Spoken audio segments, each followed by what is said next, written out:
Alright, good afternoon. It is Tuesday, March 27th. It's about 1:50 p.m. I think the temperature is right around, I don't know, 52 degrees, 53 degrees. It's pretty chilly this morning. It was about 35 when I woke up. Okay, so as I suspected, and the employee over at the solar power company there in Flagstaff, as we suspected, my issue was my charge controller. I did go ahead and get the new one installed,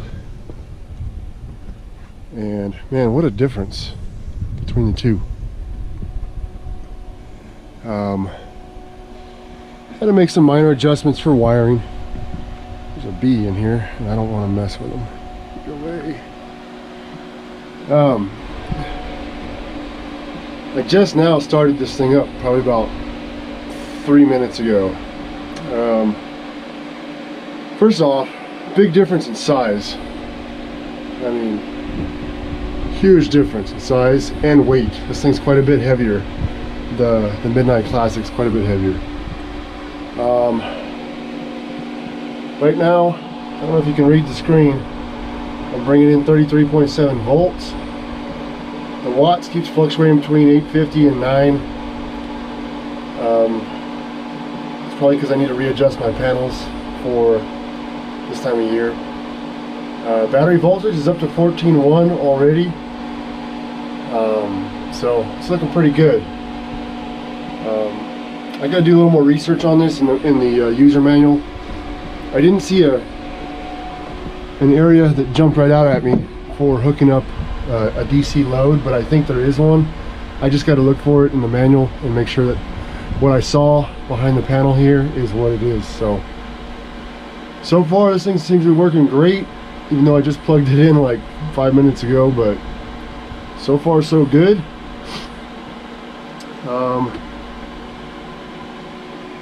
I took quite a bit of time going through the manual, you know, to make sure I read all the precautions before I installed it, just to make sure I was doing everything properly. So that's why it took me a little while to get it to install. Okay. The name of the company that I bought the charge controller from, as I mentioned in my last video, is Northern Arizona Wind and Sun. I'll put their name down in the description, and I'll also put a link to their website for anybody who wants to go check it out. And I think you guys should go check them out. They're, like I said in yesterday's video, they're very, very competitively priced on, it seems like, everything that they have there to offer. So I'd check them out. All right, now that most of my day is over with, I went out this morning first thing, took the dogs out for a 2.5 mile walk. They needed to get out and burn off some energy that they couldn't burn off yesterday when they were cooped up inside the Ranger.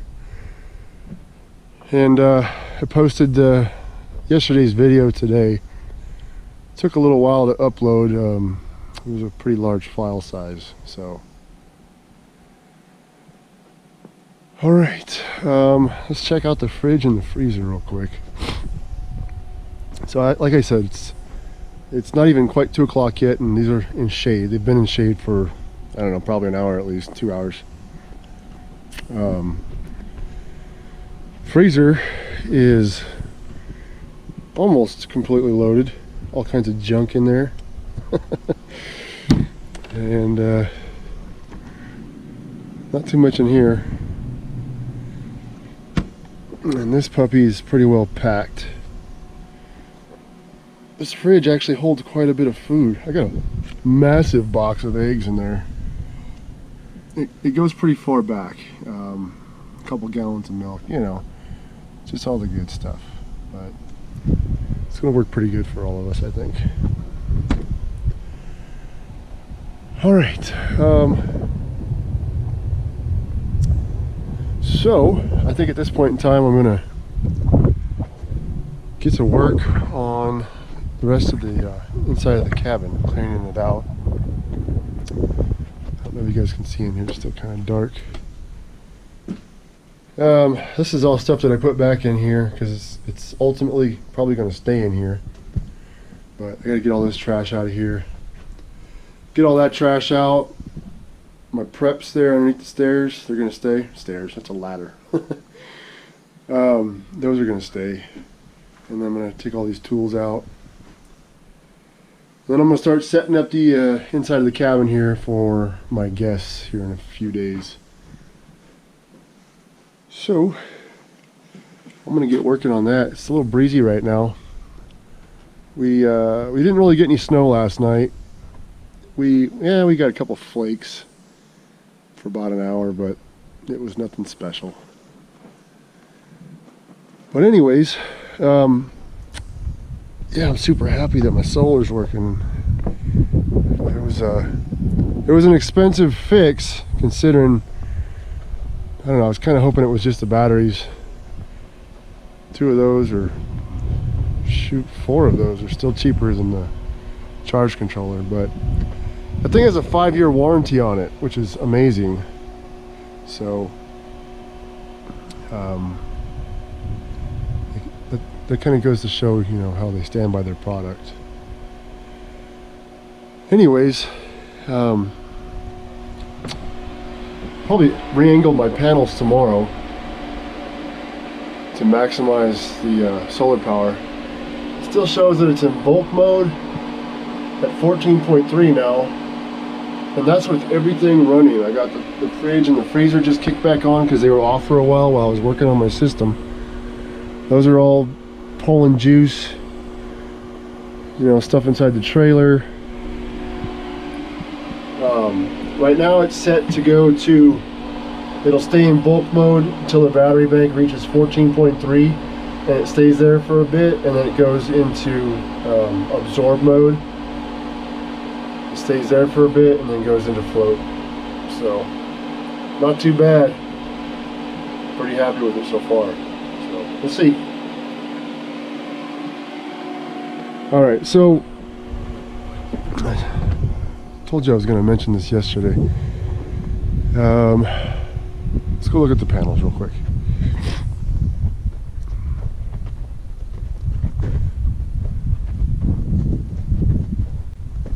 So it was my understanding, just from the research that I did prior to setting up this whole solar system, is that, well, for instance, let me see if I can find one over here that we can read. Each panel has specs on the back. I don't know if you can see all that stuff there, but this is a 100-watt panel, pretty basic. Right there, that's the amperage of this panel, 5.29. That's at optimum operating current. So that means in the best conditions, it'll be 5.29 amps. And let's see, the optimum operating voltage is 18.9. So it was my understanding that is if you put 2 of these panels in parallel, that would keep the voltage the same, which it does, and then the amperage would double. Okay, so what I did, the way I wired these, and I thought I was doing it the right way to keep under the volts and amps for my last charge controller here, is I wired each of these set of 2 in series, so negative to positive, that puts them in series. So what that does is it keeps the amps the same, so 5.29 amps maximum, and then it doubles the voltage. So it's the opposite of parallel. And that would put my voltage up to 36-ish under the best conditions. So that's what I wanted to start out as my basis for how I was going to send the power from the panels to my charge controller. So what I did is I wired every set of 2 exactly the same. Each set of 2 is in series, and then what I did was I paralleled each 2 to the next 2 to the next 2 and so on. Okay, so that would, in my mind, that would give me 36-ish volts total, and then 5 amps, 10, 15, 20, 25 amps. That was kind of how I understood it, but apparently that's not quite right, and I don't know all the technical jargon, mumbo jumbo for how it works and all the equations and whatnot, but I'm trying to remember how he explained it. It basically goes off of how many watts you have, no matter how your panels are wired. I have 1,000 watts here at maximum sun, and that's going to give you so many amps. Okay, no matter how you wire it. So I didn't quite realize that, and I guess I put a little too much amperage into my Intronics charge controller. So I forget when I installed these last 2 over here. I don't know, a few months ago, maybe 3-4 months ago. So since I installed those 2, it's slowly been overworking that little charge controller until conveniently, and very coincidental, it happened to fail the day before yesterday, after I'd already come here for my little 1.5-week trip. I thought that was pretty interesting how it happened to stop working while I was here, because I'm usually not here most of the time. So I'm glad it happened while I was here, so I was able to catch it quickly and remedy the problem. So a couple other things. He, like I said yesterday's video, I took pictures of everything that I have here, and I showed it to him. And he said, and I've mentioned this in a prior video, and I told you why I wasn't going to do it. He said I really do need a combiner box out here. Okay. This is what I'm basically using to combine all my panels, and he said that's not good. He wasn't even trying to sell me a combiner box. He never even asked me if I wanted one. He just said you need to get one. Eventually, you could damage your panels by doing it this way. So I will in the future go there and buy a combiner box. The only reason why I didn't is because they're kind of pricey. They're like 80, 90 bucks. 80 bucks too. They go pretty expensive actually. They go up to a couple $100. But he's got one there for around 80 bucks, and I'm probably going to get one here in the not so distant future. The other thing he said is the way I have it wired. He said I shouldn't have it wired this way. So series, and then parallel each cluster. So you shouldn't do that. He said with this new charge controller, I can run each panel in series straight to the charge controller. That's what it's designed for. Based on the number of panels that I have currently, it'll take it. He said that's the best way to do it. So I'll eventually do that. I'm not going to do it right now. I don't even want to mess with that. The other thing he said was, he asked me if I had a breaker connected to my power in from the panels, and I said, well, no. And he was kind of shocked. He said, well, do you have anything? And I said, yeah, I've got a battery kill switch And he said, really? You put a battery kill switch on that? And I said, yeah. I mean, just so I can disconnect the power whenever I need to work on it. And he kind of chuckled a little bit, and he said, well, do you have anything else? And I said, yeah, I've got a fuse, which is right here. It's a pretty good fuse. He said, okay, well, you know, that's not bad, but he said what you really need is to have a breaker hooked up to that. That's the proper way to do it. And I couldn't believe how cheap it was. He said it was like $8 or $10, something like that. He said you really can't go wrong with that price. And again, he wasn't trying to sell it to me. He never asked me if I wanted to buy one. He just mentioned, you know, that I should probably get one of those to make this right. So I'm gonna end up doing that as well. So that's where that's where I've gone wrong in my installation. Everything else is pretty good. The only other thing I noticed that I've been reading on, and I didn't do, and I will do in the future, is all of my batteries in my bank. I don't know if you can see this, but there's like, you can't even fit a sheet of paper between these batteries. That's not right. The way it should have been done is I should have had an inch of spacing between all the batteries for them to be able to breathe and cool off when they get warm and stuff like that. So that's something else I'm going to have to change in the future. But again, I'm not going to do that right now. So that's pretty much it for my solar power issues, and that's the solution to the problem that I found the other day. Was a new charge controller, and I'll admit it was my fault.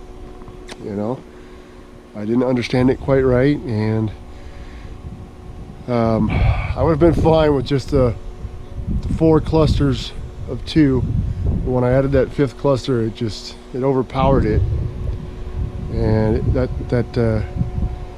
little charge controller there wasn't rated for that much current, and I overworked it, and it went into PWM mode permanently. So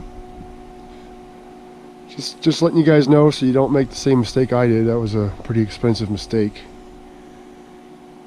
So I won't do that again. Okay, enough talk. I gotta get back to work, and I will update you guys later. Alright guys, quick update. It's now 20 after 4, so it's been about 2.5 hours since I had this thing all wired up and turned on. And the wind just kicked up. But something I want to show you real quick. I have everything running. The fridge, the freezer, all the power to the trailer. And this thing's only been going for about 2.5 hours. And we're already in float mode. That's awesome. 1.8 kilowatt hours we've generated in just the last couple of 2.5 hours. Almost 3 hours, I guess. I also was reading through the owner's manual. It does have a spot in it to hook up a DC load. I'll have to change the wires because it's a lot smaller than that, but it does have a section for that. This thing has so many different functions, it's ridiculous. I can connect a load up to that and leave this light switch on right here, which operates my little LED light up here. I can set this thing to turn that light on at night at a certain time that I choose, and then to turn off at another time that I choose. And then also I can also set it to shut the load off, basically let my light off, if my batteries for some reason get down below a certain voltage. So if we have like a week of cloudy days or who knows what, it'll automatically shut this light off so it's not drawing any power unnecessarily. This thing also has an Ethernet port to hook up to the internet in case I want to monitor my batteries wirelessly, which I'm not going to do right now. I don't have the system quite in place for that yet, but maybe in the future. Okay, let's take a look over here real quick. I've been working pretty good on the cabin. My son's been helping me. We got some stuff set up over here, trash cans and plastic and glass. And we're just about done cleaning out the inside here. It's a major improvement over what it was before. But yep, we just got a couple more things to pick up. We're going to vacuum in here, move stuff around, and start setting things up for our guests. So I probably won't show you the completed project until tomorrow, because it probably won't be done until tomorrow. But and then I've got some stuff I got to do up here. They have little kids, and I don't know if the kids are gonna be upstairs when they sleep or throw a mattress down on the floor here. But if they come upstairs, I'm going to put a rail up across this opening so nobody falls off in the dark, or kids goofing around. I'm gonna put a railing up here just so they don't fall through. And then I gotta take some stuff out of here and do some cleaning up here. I gotta put a light up here for them and then get some kind of power to the light. But anyways, it's coming along. It's taking a little longer than I wanted it to, but I didn't expect to have an issue with my solar yesterday. So we're gonna keep cracking at it and then shut down here in just a little, probably an hour, hour and a half, and then start back up in the morning. So I may get back with you guys here a little bit later. If not, I'll see you in the next video.